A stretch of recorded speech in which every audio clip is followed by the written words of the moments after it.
You're listening to the Options Insider Radio Network. For more quality options programs, visit www.theoptionsinsider.com or search for Options Insider Radio Network in your podcast provider of choice. Listeners can also access all of our programming through our mobile app, available in iTunes and on Google Play. Don't forget to follow along with your favorite programs and submit your own questions for the hosts at twitter.com/options, facebook.com/theoptionsinsider, or via questions at theoptionsinsider.com.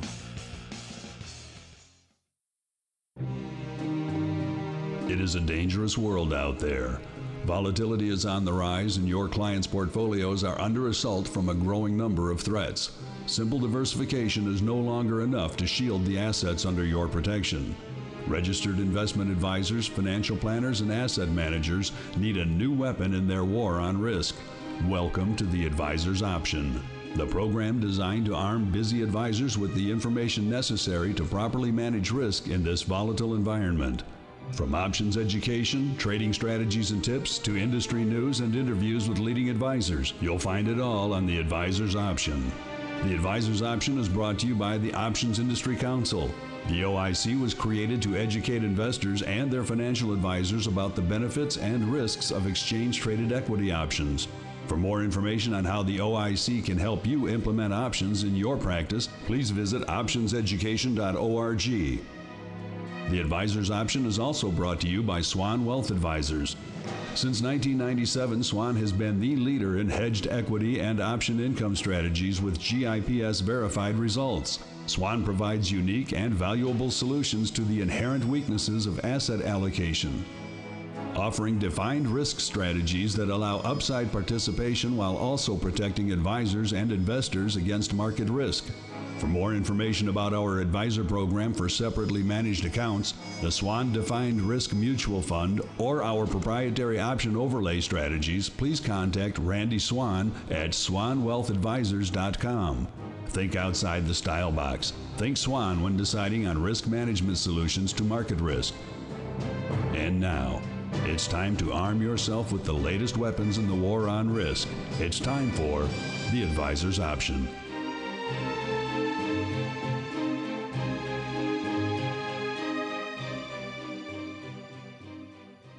Welcome back to the Advisor's Option, the program here on the Options Insider Radio Network, where we break down all of the fascinating developments in the world of options as they pertain to you, the busy financial advisor and asset manager. My name is Mark Longo from the OptionsInsider.com, as well as, of course, from the ever-exciting Options Insider Radio Network. And if if you think we sound a little bit different, you don't sound like you're in the studio today, it's because we're not.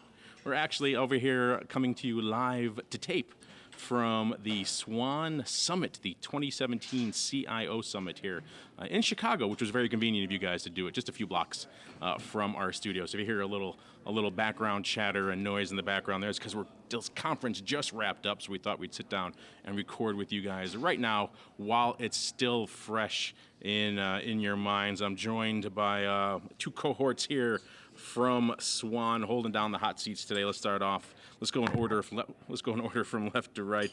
Aash, Vyas, he is the Director of Portfolio Strategy and Overlays over there at Swan. Aash, welcome back to the program, sir. Thank you. This might be, is this like your third time in a row or something like that? So it might be a new record for you. Sounds about right. Randy's going to start saying, hey, you're squeezing me out of the seat there. And of course, our return offender, we have Chris Hausman. He actually is a portfolio and chief technical strategist over there at Swan. Chris, welcome back to the program to you as well. Mark, thanks for having me again. And let's start there. We just wrapped up with the Swan CIO Summit. You guys, longtime listeners, remember we did this last year in Puerto Rico. So you have a bit of a traveling roadshow on your hands now. You guys have committed to a whole bunch of events all over the country.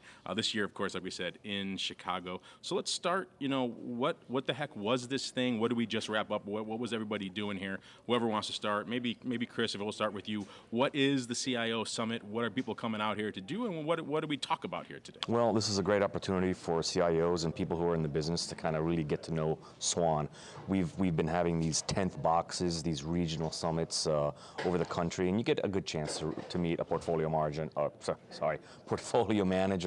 as well as some of the other people. But this really is our Super Bowl event where a good chunk, a good sized cohort show up. So you get to talk to director of research, director of risk, direct interaction with director of overlay. All our portfolio managers are here right now. So needless to say, there's a lot of key man risk during this event. That's true.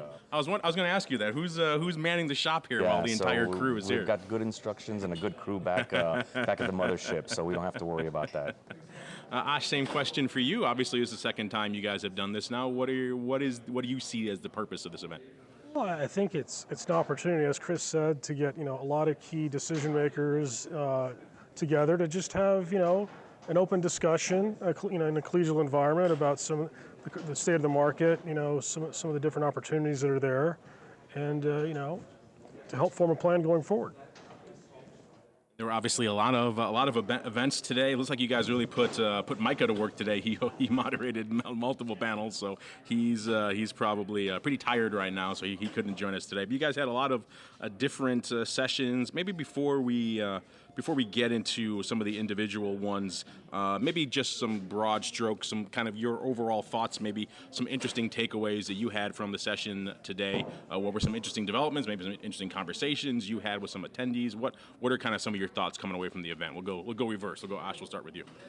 Well, so, one of the interesting sessions was on upside downside capture and over the long haul, how that can benefit an investment process. I thought that was really interesting. I think it's something that a lot of people don't actually look at in terms of, if you can limit your downside, or even if your capture ratio is lower than you think, over the long haul, the upside downside ratios are very relevant to building wealth. Chris, same questions for you, kind of some 10,000-foot takeaways here from the event. Sure. I think one of the big things was, I'm going to harp on education again. This was a good opportunity to address, we had representatives from the CBOE, OIC, OCC. I call that the trident of education because they've been a huge I heard that. I thought that was interesting, Yeah, the trident. There you go. Good imagery. Three-headed hydra there.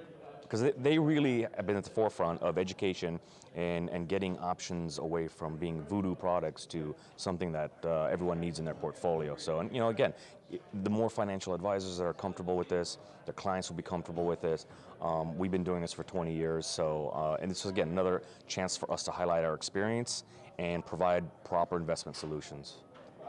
I like the Greek mythology you have on the brain there too. Tridents and hydras and interesting way to view. I never saw the OIC in that light, but now it makes them somehow more interesting, I think, as a result. I think it's the Chicago architecture that's been inspiring me. It's been inspiring. You come out of Puerto Rico for a few days, and it all catches up with you again. Well, you guys had a lot of events, a lot of sessions. We could spend a lot of time going through each one by one, but I think we'll skip ahead to one of the first sessions coming in this morning around 10 o'clock that I think will clearly, obviously, interest and resonate with a lot of our audience. That was called Seeking Options, options as an asset class or equity alternative.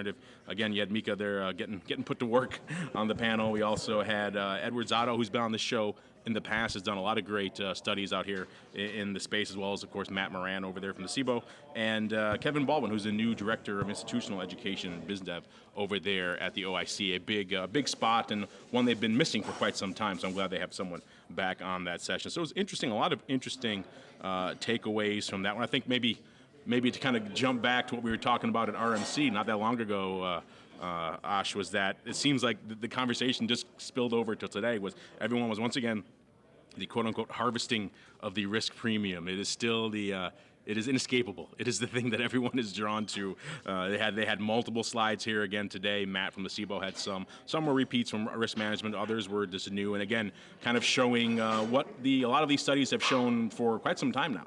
That, of course, these option strategies, whether they're harvesting the premium or, of course, some of the more defensive in nature, kind of have the net benefit of usually reducing volatility, having some impact on returns, maybe the same, maybe a little less, depending on what the strategy is. What was your takeaway maybe from that panel? There was a lot of interesting stuff, of course, put rights, benchmarking, still an issue out there. So what were some of your takeaways from that option-specific panel? Well, I think holistically, options, are generally becoming more mainstream. I mean, I thought one of the studies showing, a typical 60-40 portfolio and, benefits significantly from the use of options as a component. So we definitely agree there, but I think, if you're trying to generate portfolio income, a number of these strategies can be effective. But if you're trying to actually protect the downside, they do have some limitations that you do have to take into consideration. Chris, same thoughts for you, obviously, from that first. Obviously, they all have some options component here today, but that was the first kind of options, really hardcore deep dive of the day. What were your thoughts from that session? I mean, that panel was, Micah did a really good job of summarizing all these research pieces and providing an excellent white paper where you can have access to. I mean, again, there, like you've said, I mean, the risk premium debate, issue, topic, at this point, I mean, are we almost beating this dead dog over and over again? We need to start moving forward and looking at risk premium in a different light, and that's how we do it at Swan. I mean, I think a lot of people are getting lulled in, I'm going to sell an option, I'm going to automatically make money, and that's not the case, because the risk premium doesn't exist up and down the entire strike spectrum, and it moves around, and it's challenging, and especially in low volatility environments, and I think people are learning that. I mean, I think it's, for me, for it to be sold as free money almost is sacrilegious, and but it is a component. It is kind of an arb in a way, but I think it's something that can be elusive at times. It is kind of interesting to see so much of the space just all of a sudden collectively reawakening to this strategy that is as old as options almost itself. Since puts existed, people have been selling them. And yet, I think it was the turning point I noticed was probably about beginning of last year, right around the time of RMC, because all of a sudden, every presentation, every study I saw, whether it was coming out of the SIBO, other was all about this harvesting of the risk premium, and all of a sudden, and the efficacy of selling puts as a way to get into long equity or whatever the case may be. And it was funny. These things tend to go in cycles. Clearly, now we're in a harvesting cycle. But you're right. I think as old school floor traders, there is a little bone in your body that kind of maybe recoils a little bit in terror at the potential. I think one of you guys mentioned on your panel later today the old Niederhofer trade that was quite infamous. If that didn't teach you to be leery of just blasting out puts, then I don't know what will do it. But anyone who was in the SPX around that time certainly remembers that. And so yeah, you're right. It's interesting. Obviously, this is still a nascent audience in terms of not just this event, but really the full advisor space. They're still kind of coming in to options, obviously through points of entry like you guys. Does it interest you, or maybe make you a little nervous that you're seeing a lot of people being brought into the space with their first kind of approach to options being let's blast out some puts, let's go to it? It's interesting. It's good for us. Our approach is definitely a disciplined one with active management. Gets me nervous when some of these strategies are passively. Again, in the presentation, if you remember, I said using the word passively managed in the same sentence is an oxymoron, because if something is passive, that's not really management. And so I think in a way maybe the studies all started, if you notice on one slide, June 30th, 1986. So in the back of my mind is, okay, I'm starting this put writing program June 30th, 1986. Do you think I'm still doing it today? Probably not. You had a good year and almost a half exactly. until it came back to bite you.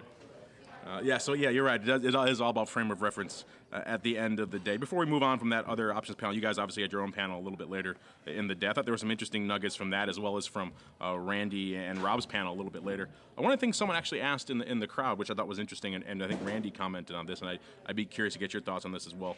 Someone asked about the way you guys structure the short premium aspect of your strategy. Obviously, the DRS, you have the long-term put, I believe somewhere around 1 to 2 years, depending on where you're rolling, and then you have the short premium side, which is the income side, the covered call, the extra put you're selling on the outside there. And I think Randy mentioned, someone asked if you use weeklies, and he said no, you guys typically stay in the 2 to 3 month time frame. You guys are the ones actually out there selling the premium. You guys are the one actually implementing the strategy. First off, everyone and the mother loves weeklies these days. Why aren't you guys in the weekly camp? And then why do you hover around that 2 to 3 month area as opposed to, let's say, the 1 month? Let's get a little tactical here. Great question. First of all, I'll take the easy one. We don't like trading in front month because of the gamma risk. Okay, I mean, we're not going to take that directional risk. It can be devastating to a portfolio. We're here for the long run, so we're not trying to hit home runs, but we're going to hit singles and singles. We're going to be the lead-off band for any type of portfolio. The 60 to 90-day space and the areas and the zones where we're constructing our premium, our income trades, everyone assumes that theta increases as expiration approaches on all options, and that's not the case. It only does that on one option, and that's the at-the-money option. All the other ones they tail up, and then they start to, the rate of theta, they plateau, and it declines actually going into expiration.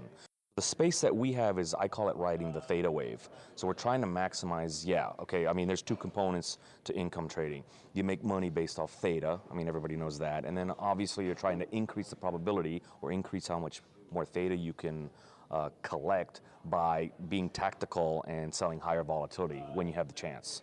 So we're trying to take all these components and put them together, right? Ride the theta wave in the appropriate areas up and down the strike spectrum, and then always being cognizant of where volatility is to try to improve the probability of a win.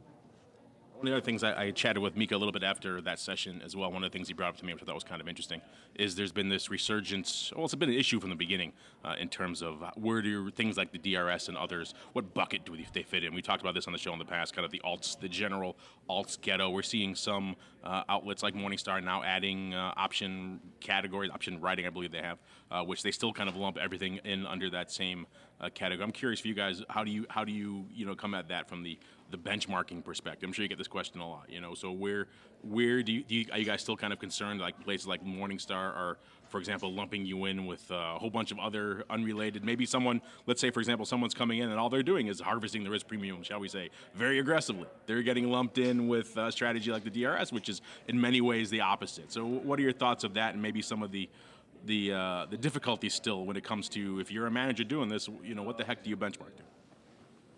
Well, there's definitely still a long way to go, but we've also come a long way. For a long period of time, they didn't even have, option-centric strategies categorized in that fashion. So, we're hoping they continue to make progress and we're able to define our strategy a bit more clearly. Yeah, I think the next iteration is at some point in time, as that option writing space continues to increase, they're probably going to have to split that out as they realize, okay, these guys really have hedged equity with some option writing, because we're not a pure option writing strategy. And like you mentioned, it's not fair to lump us in with what they're doing, because they don't have any hedged equity. They're taking all that premium risk. Skip ahead a little bit again. Like I said, we could spend several hours going through the whole schedule, but you guys actually had your own panel later on in the day. It was called Offloading Beta, De-risking a Portfolio with Option Overlay, something you guys are probably a little bit familiar with. You do that once or twice. So give our listeners a little bit of a takeaway of what the focus of your panel is and what you guys were talking about. Well, the focus of the overlay, particularly late in a bull market, is to provide, similar, the hedged equity profile that we offer for individual investors via the mutual fund, to overlay, large institutional pension plans, endowments, that sort of thing, more on an institutional level, to provide them protection and free them up to invest in things that they want, once they know that their downside is covered. Chris, what are your takeaways? What were your main thoughts from that panel? Part of that panel was really poking some holes in some of these strategies. Again, the whole passive, I don't see the reality on passive investments when you're dealing with options, because not too many people are going to be able to, put right, for example, and then walk away for 30 days. That's not reality. People are watching their money every day. They're watching their portfolios. So that's kind of my beef with a lot of these benchmarks, is they're systematic, passive investments, and I don't know how real that is. Again, like I said, if you started to put right June 30th, 1986, you probably hate put writing. So timing is a lot of it. A lot of these studies are showing 30 years of data. Well, one of the things I turned to Aash is like, do we really have 30 years? How many people are in the market for 30 years nowadays, right?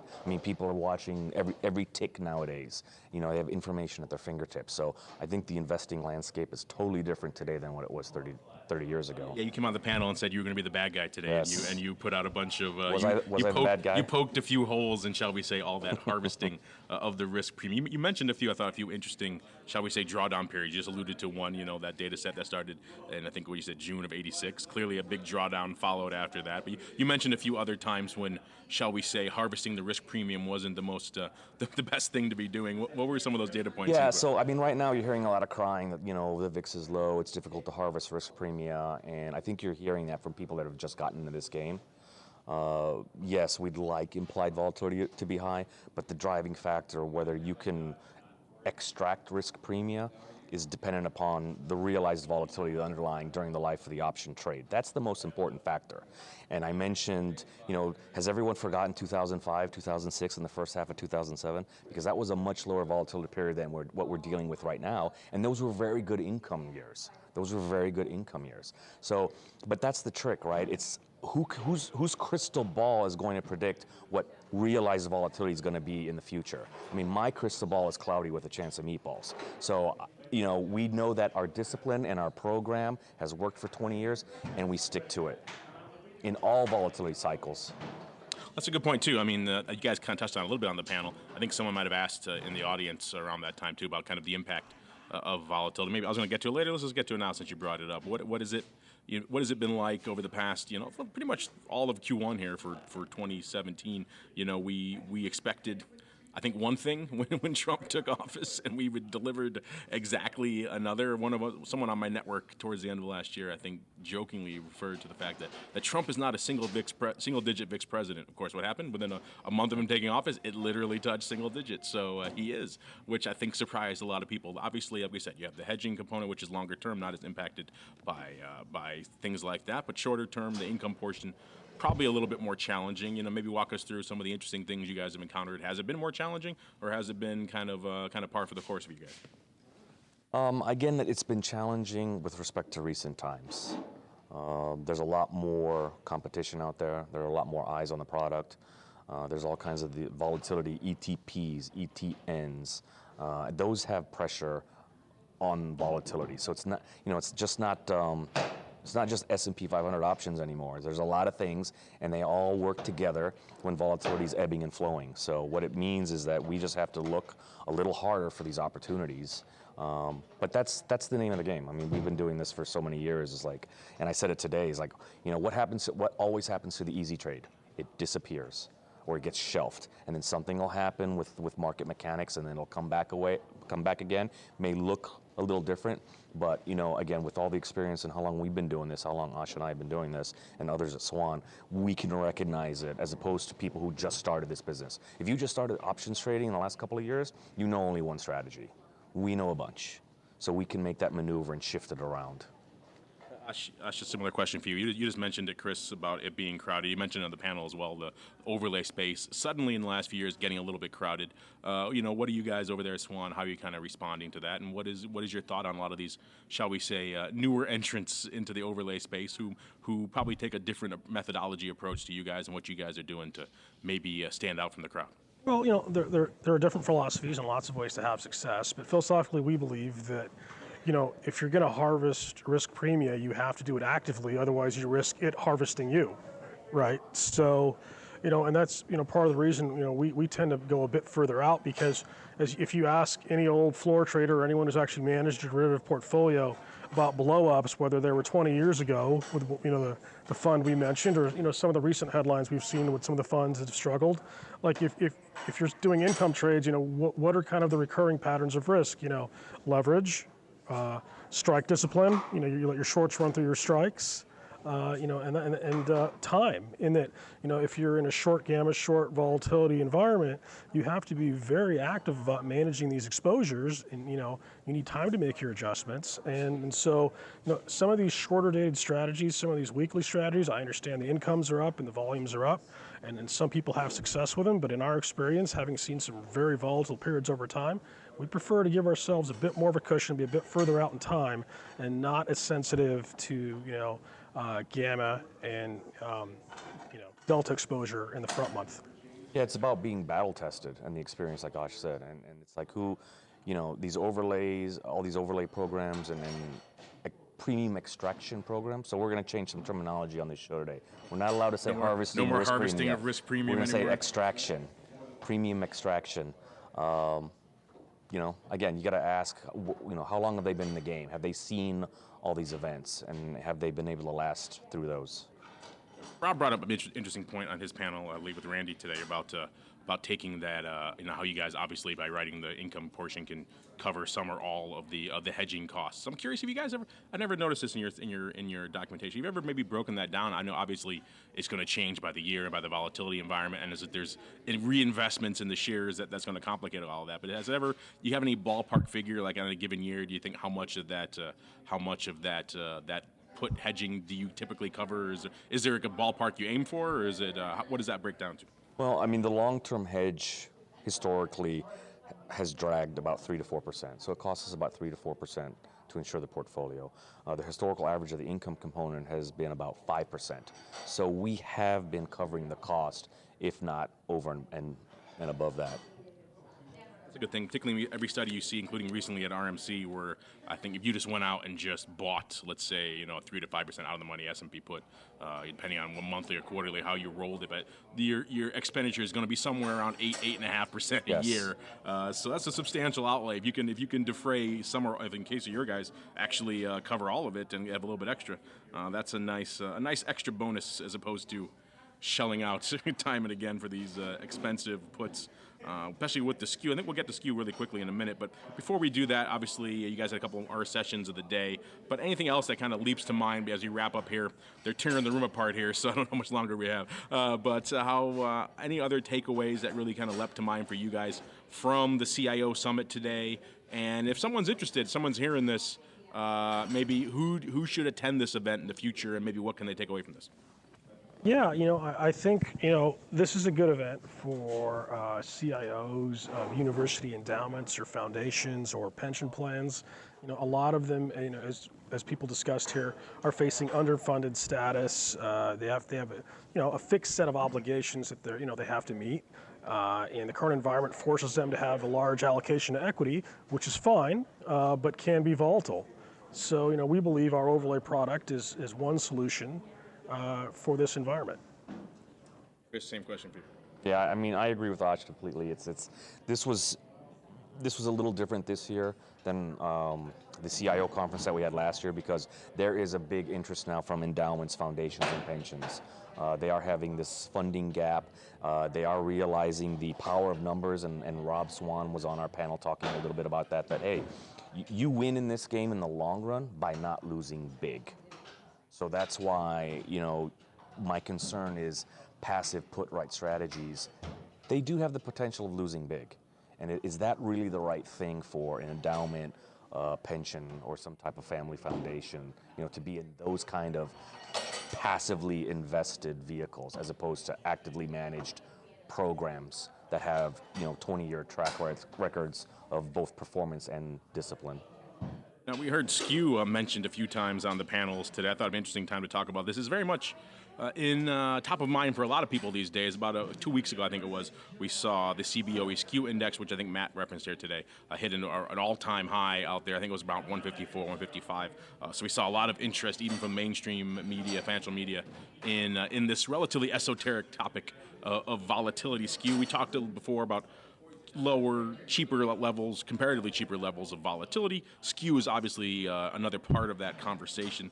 You mentioned how you kind of navigate the low volatility waters.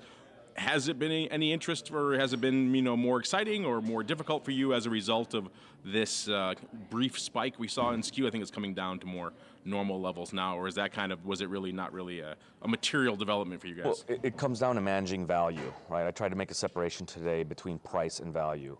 The VIX is an 11 or a 12, fine. There could still be value there. One of the things I didn't get to today is I was going to ask everybody, okay, let's assume the VIX is at a 10. Who here wants to buy it?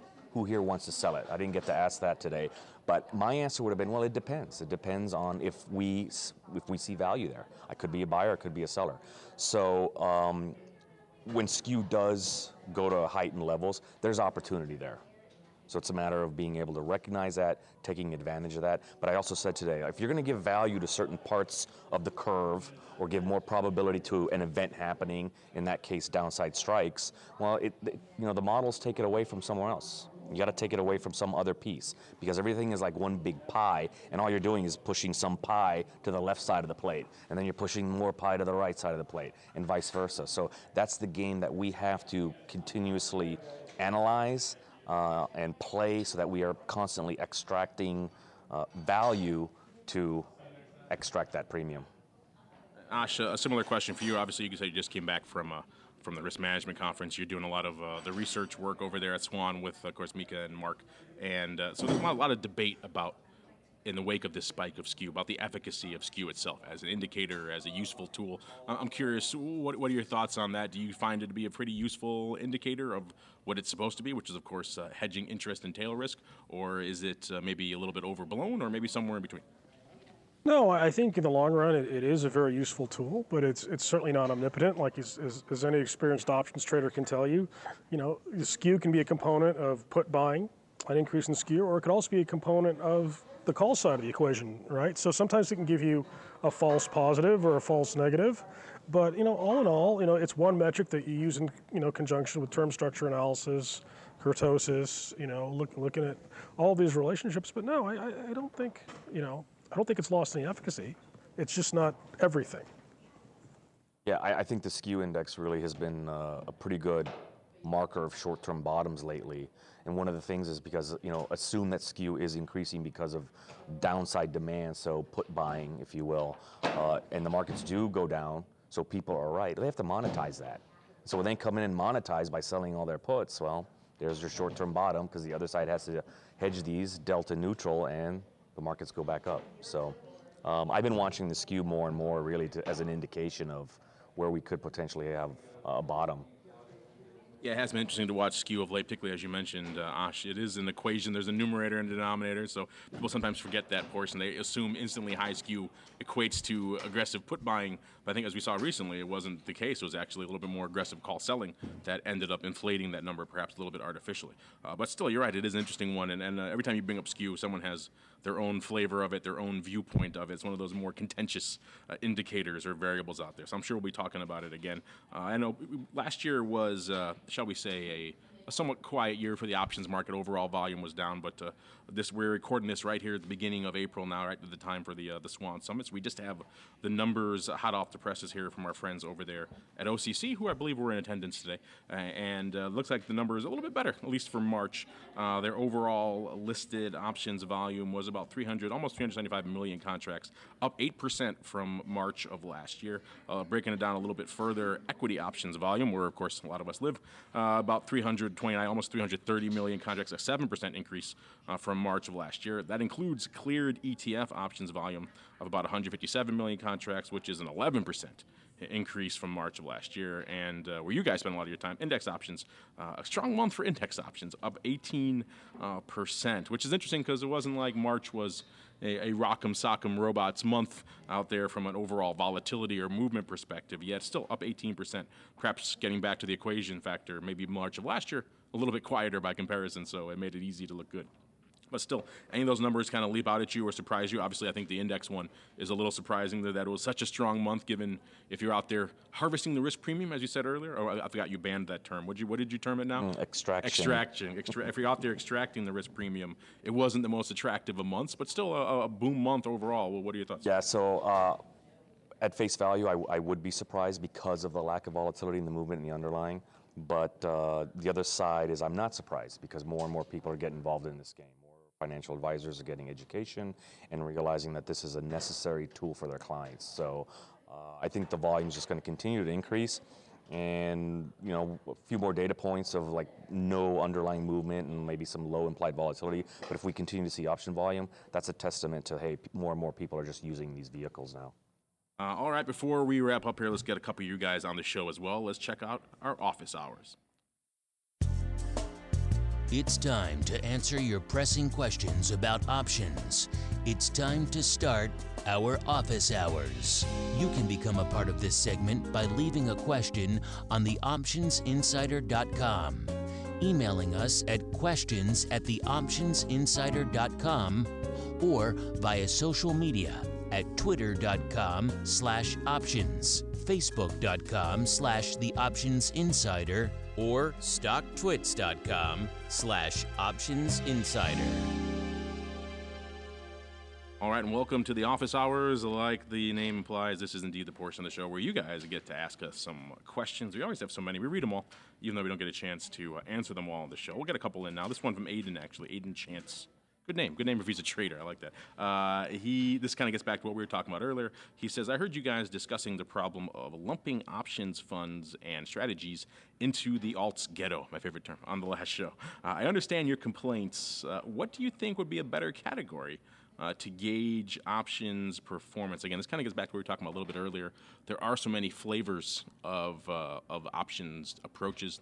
Maybe let's start there. Maybe would that be a better approach? Maybe instead of having the one, obviously, overall alts ghetto, which includes managed futures and everything else, oil well shares, or maybe even having one overall options umbrella, which covers everything. Maybe is a better approach to have a litany. You have to cut it off somewhere, obviously, but a litany of subcategories that maybe speak more to the approach. An income fund versus a hedging fund, two very different beasts. Maybe is that the approach you'd like to see, or what do you think? For our friend Aiden who wants to know, what do you think would be a better category for gauging options performance? Yeah, look, step one was finally an option writing category for Morningstar. 10 years ago, one of the problems is lack of education. These things sound good, but I don't know where to put them. So we just got lumped in the alternative space. And then people that were truly seeking alternatives would look at option programs and say, well, this really isn't an alternative. And then we had the problem again. Well, where do we put these things? So, the industry's grown a lot, again, through education, what the market's done. And so I do think the next iteration will be going in with a fine-tooth comb and looking at all the option programs that have been lumped into this writing and starting to piece them out as to what they actually are and what they represent. Because it starts with the SIBO. They've done all these benchmarks. If you go to their website, you can see all these different type of premium extraction programs and strategies. So I think the next phase is gonna be Morningstar or whomever will start to divvy them up according to where they fit with those benchmarks. Ash, same question for you. Where do you think? What do you see? Yes. What do you think would be a better category to gauge options performance? Well, I'm following Chris's lead here. I think premium extraction should be one category, and hedged equity should be the second. That's it. You're okay with just two? Okay, I thought maybe you could have all kinds of flavors if you want to go. If you want to go down the Baskin Robbins road, but you're okay with two? Okay, interesting. I like that. Short and sweet. Short and sweet. I think we got time for one more here. This is interesting. This one came in, and it kind of mirrors a question I think someone asked at the session today too. So I thought it would be interesting to bring it up here. This comes from Concerned Citizen. He's very concerned. He says there are too many option exchanges. It's more of a comment than a question. The only reason they exist is to cross trades. Profitable trades are being routed away. I think as former market makers, we might be able to get on board with some of what he's saying here. But the reason I thought this was interesting was it kind of echoed a question. I'm not sure, they might have asked you today, Chris. I forget who exactly they asked this of. But someone in the audience asking, we have 15 options exchanges now. Are we getting to the point where it is a little bit of too much of a good thing, similar to what our concerns here from Concerned Citizen? You guys are out there looking for liquidity every day. Obviously, when you're doing SPX, you're kind of limited to one, so you're not playing in the full universe of 15. But if you're playing in SPY, you have obviously those full choices to play from.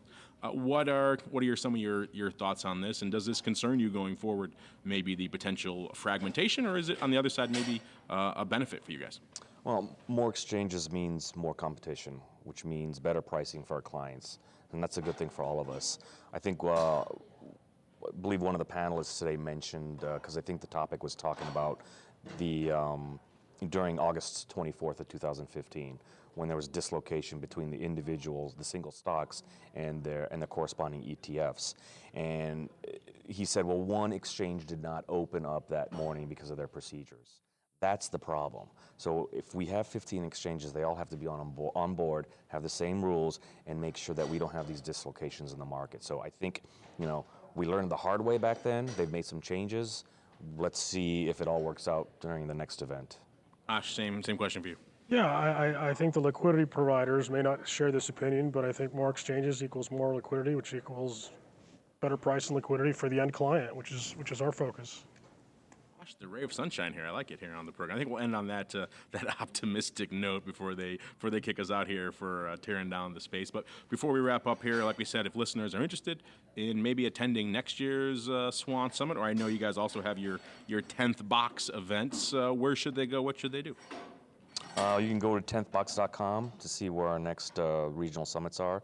As far as a location for Next year's CIO Summit, we're still discussing that, so we'll figure it out. But I think we're all going to kind of breathe a little bit.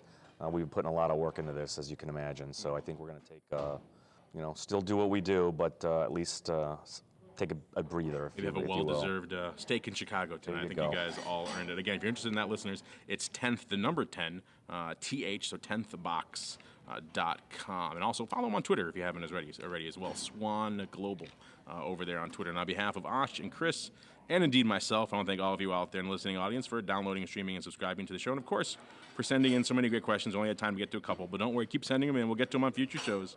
And we'll see you next time for more of The Advisor's Option. The Advisor's Option is brought to you by the Options Industry Council. The OIC was created to educate investors and their financial advisors about the benefits and risks of exchange-traded equity options. For more information on how the OIC can help you implement options in your practice, please visit optionseducation.org. The Advisor's Option is also brought to you by Swan Wealth Advisors. Since 1997, Swan has been the leader in hedged equity and option income strategies with GIPS verified results. Swan provides unique and valuable solutions to the inherent weaknesses of asset allocation, offering defined risk strategies that allow upside participation while also protecting advisors and investors against market risk. For more information about our advisor program for separately managed accounts, the Swan Defined Risk Mutual Fund, or our proprietary option overlay strategies, please contact Randy Swan at swanwealthadvisors.com. Think outside the style box. Think Swan when deciding on risk management solutions to market risk.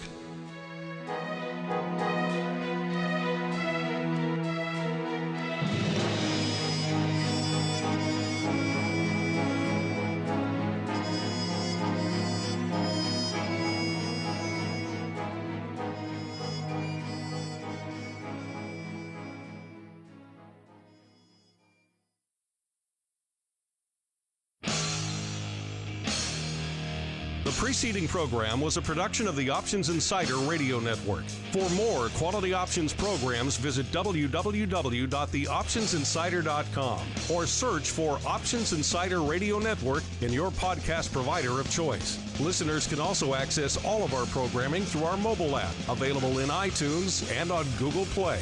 Don't forget to follow along with your favorite programs and submit your own questions for the hosts at twitter.com/options, facebook.com/theoptionsinsider, or via questions at theoptionsinsider.com.